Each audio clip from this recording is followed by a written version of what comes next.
বাপের ঘুগনি খায় না এমনি, মা পটলকে ঘুগনি বলেছে 50 টাকা, পটল এসে মা দৌড় ঠুকছে ঘুগনি। কখন? এই তো একটু আগে ওই 6:30, সকালে? 6:30 ওই পটল তো এখানে লে যাই ঘুগনি আনো। কোথা? এখানে কোথাও দোকান আছে না, আচ্ছা, দোকান এখানে যাওয়া। এ দৌড় খটাং খটাং করে ঠুকছে দরজা। ওই তোর বাপ ঘুগনি বলেছে, মানে এক গালে ঝোল দিয়েছে দেখছি খালি না ওরা। এখানে ঘুগনি করতে পারে নাকি? আব্বাকে বলবো ঘুগনি বললে খাওয়া, এবার কি বলবে রে? ওকে বলেছিল আমায় ঘুগনি ভালো, ওই জন্যই বলেছিল। ঝোল ঝোল দিয়ে চল যাবে।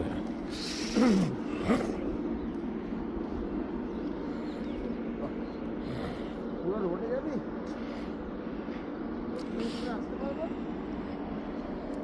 বাজার দেখতে পাচ্ছি না, ওই কিছু চারা মাছ আনতে হবে, ঝোল চারা মাছের হুম। ইয়ে নিয়ে আসতে হবে। ভাইটা নেই